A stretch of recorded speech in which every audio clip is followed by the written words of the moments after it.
Hello friends, आज मैं आपसे एक ऐसे टॉपिक पर बात करना चाहता हूं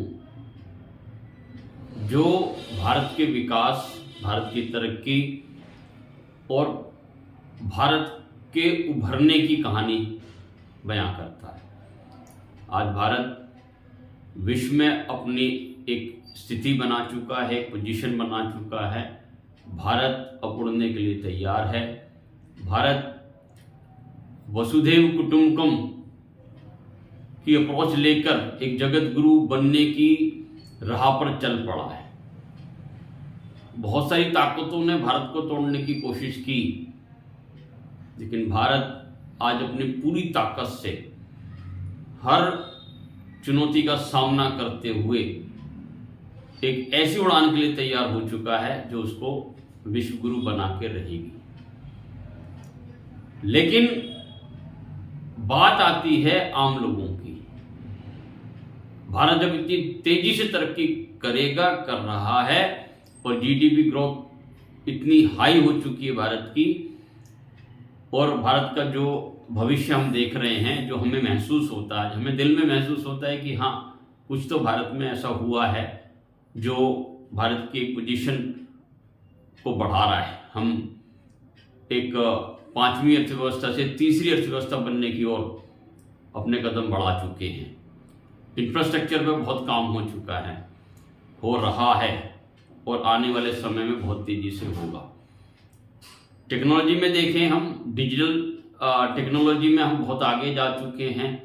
वर्ल्ड के किसी भी देश से आज हम आगे हैं। बहुत सारे एरियाज हैं जिसमें हम बहुत आगे जा चुके हैं। स्पेस टेक्नोलॉजी में हमने बहुत तरक्की कर ली है। डिजिटल मार्केटिंग में बहुत आगे जा चुके हैं। हमारा बैंकिंग सिस्टम बहुत डेवलप हो चुका है। हमारा इंफ्रास्ट्रक्चर बहुत डेवलप्ड है। हमारी न्यू एजुकेशन पॉलिसी लागू हो चुकी है, और देश के बड़े बड़े मुद्दे काफ़ी हद तक सॉल्व हो चुके हैं। और देश आज एक बदलाव के दौर से गुजर रहा है, जिसको हर आदमी महसूस कर रहा है भारत का। लेकिन सवाल वही है कि भारत की इस बढ़ती ताकत के साथ क्या हमारी ताकत बढ़ेगी? क्या आम आदमी इससे लाभान्वित होगा? लेकिन बैठे रहने से नहीं होगा। उस व्यक्ति को जो तरक्की करना चाहता है, उसको देश की रफ्तार के साथ अपनी रफ्तार को जोड़ना पड़ेगा। वोकल टू लोकल होना पड़ेगा। ग्लोबलाइजेशन के फायदे उठाने पड़ेंगे। टेक्नोलॉजिकल एडवांसमेंट की ओर देखना पड़ेगा। एंटरप्रेन्योरशिप की तरफ देखना पड़ेगा। सभी नौकरियों की लाइन में लग जाएं, ऐसे देश तरक्की करने वाला नहीं। हमें एंटरप्रेन्योर चाहिए, हमें बिजनेसमैन चाहिए जो काफ़ी लोगों को रोजगार देते हैं। हमें इंडस्ट्री लगानी पड़ेगी। हमें इनोवेटिव आइडियाज़ पर काम करना पड़ेगा। हमें एआई की सहायता लेनी पड़ेगी। हमें अपने उत्पादों की गुणवत्ता को सुधारना पड़ेगा।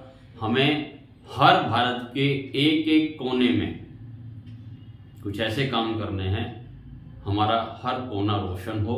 भारत में हर एक सड़क, एक पार्क, एक स्कूल, एक कॉलेज, एक विश्वविद्यालय, एक कोई भी ऐसा एरिया नहीं रहना चाहिए जहां पर वो चमकता ना हो।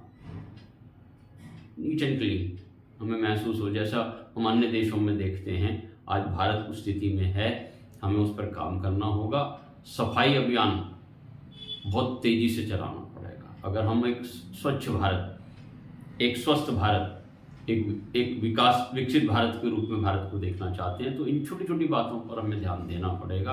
अब समय आ गया है, लोगों की मानसिकता बदलनी चाहिए। जब हम कहीं पर गंदगी फैलाते हैं तो हमें ये नहीं देखना चाहिए कोई हमें नहीं देख रहा, क्योंकि हम अपने आप को देख रहे हैं। एक अच्छे देश के, एक अच्छे नागरिक की तरह से अगर हम आगे बढ़ते हैं तो यकीन मानिएगा हम अपने आप को देश के साथ उस विकसित लाइन में पाएंगे, उस विकसित पंक्ति में पाएंगे। हम भी विकसित हो जाएंगे।